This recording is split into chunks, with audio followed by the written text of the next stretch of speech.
Here's a question for you. When is replacing tougher safety standards for motorcycle jackets and pants with a weaker one ever a good thing? Well, when it's EN 17092, that's when. But first, a disclaimer. If you can't deal with numbers, history, or whether you will lose your jacket in a crash, turn this video off now and consider investing in Briex. Too close to the bone? Tick too many people off with that one? Distasteful? All right, we'll edit it out. I'm too hot to do this. It's 34 out there. Let's go for a ride. I'll just grab my helmet. This stuff? Oh, that's for schmucks. No, I'm good as I am. I'll just grab my helmet and flip-flops. Yeah, let's boogie.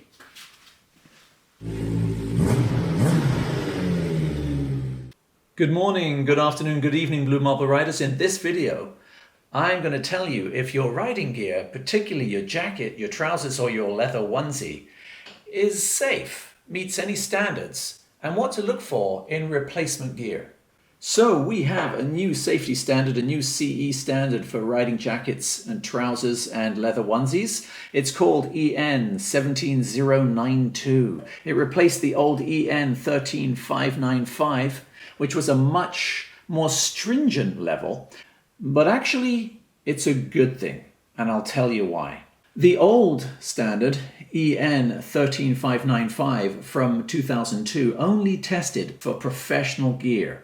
For the rest of us pleasure riders, that is, your gear was only required to pass a directive that was written way back in 1994 with very vague statements in it. And further, it was up to the manufacturers themselves to self-police and decide whether their garment met that directive. Even more, they didn't have to actually put a label in their garment to indicate that they thought it did or it didn't. Self-policing, that always works, doesn't it? This is me looking for a label that tells me that this jacket I bought back in 2005 for $1,000 meets some sort of criteria. Nope, nylon.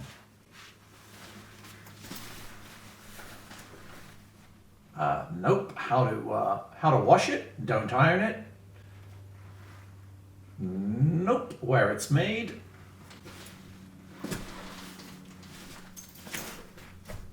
Nope, manufacturer, size.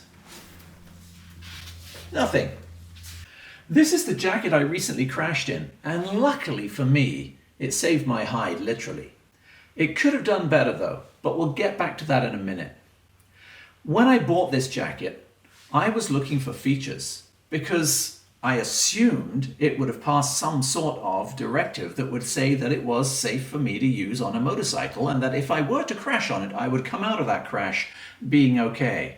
Well, it didn't have that label, and I have come out being fairly okay. Just a quick talk about the jacket. It's a Teknic jacket. It came from Germany. It was very expensive, as I said. I went down on my left side, and it's done really well to hold the road off at 70 kilometers an hour, 40 miles an hour. It's definitely taken some abrasion here, but nothing too serious. In fact, I feel I could almost wear this again.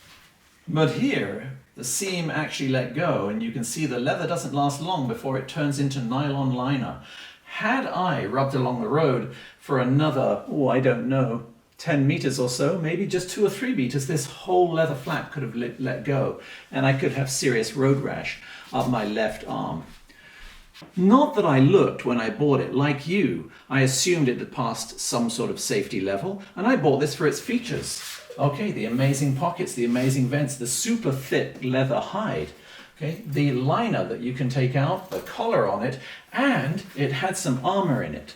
Although the armour is fairly good, it's nowhere near as good as this level 1, which is the lowest level of armour you can get today, which does have to go through a rating scale. Consequently, my left and right shoulders took a little bit of a beating, and it's going to be about a year for me to be able to raise this arm over that height.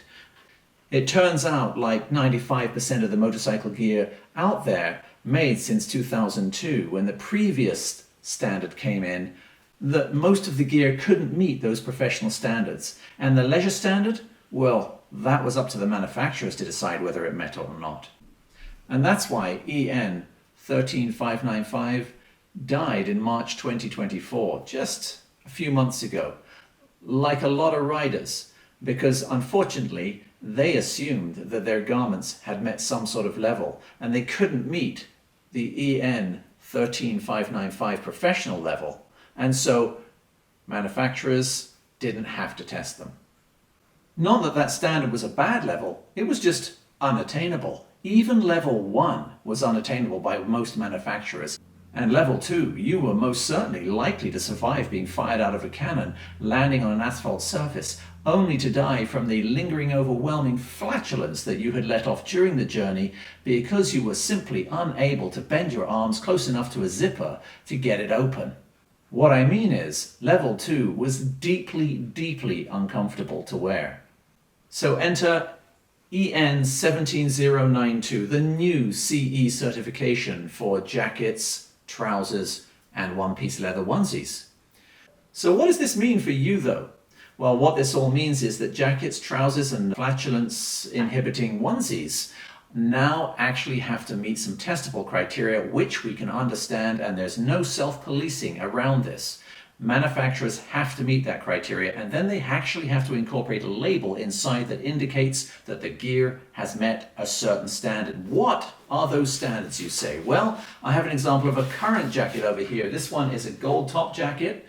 It's about $1,000 in Canada. It's an English-made jacket, and this one reaches the highest level of certification. It's a AAA certification. The certification for EN 17092 goes C at the bottom. B, which is said to be for light urban use, you wouldn't catch me in one, A, AA, and AAA. Now this only concerns with seam strength and abrasion. It has nothing to do with impact. This standard is lower, for sure, than the professional standard we had before. However, this standard is attainable by gear manufacturers for leisure gear, and it is still a high standard.